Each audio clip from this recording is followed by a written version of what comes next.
Hurst, and I am the group reporter for Group 2, and today I'll be going over the Rankine cycle experiment that we did last week. So first off, I'm going to go over the objectives, which is basically to calculate the mass flow rate along with the pump work and the boiler heat input, along with the condenser heat removal, the turbine work, and the cycle efficiency of both the pump and the turbine.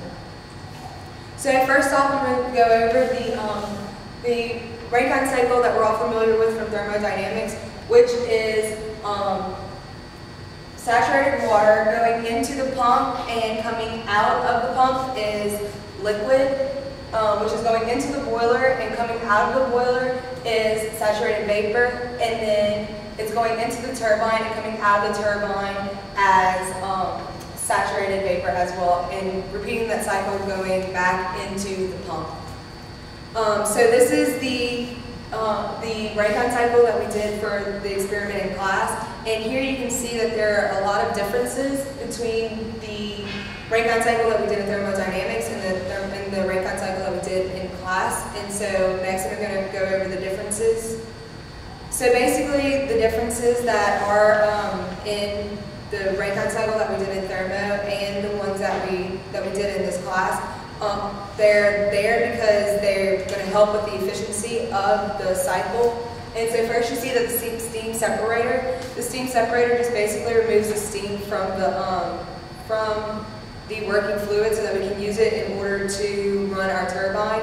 Next you'll see that there's a Y strainer, which is basically used to remove the dirt or like specks within the working fluid so that it doesn't clog up any of the pipes. The steam trap, it's used to remove the steam from condensate settling into the pipe.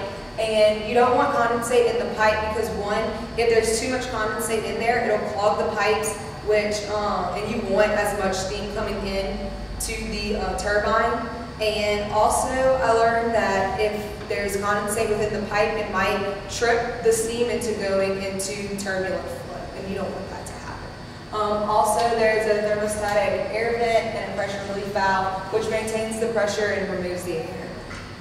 So here listed is the raw data. We took our temperature in Fahrenheit and our pressure in PSI gauge, which we had to turn our PSI gauge into PSI absolute in order to do our calculations. The time also was taken down in order for us to figure out our mass flow rate.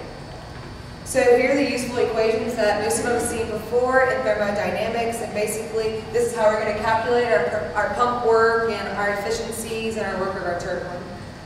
So here we have load 1, where we found our mass flow rate, and we did that knowing that there were 300 milliliters of water going, that was in our reader, and then we took that, multiplied it by its density, and that's how we got our flow rate.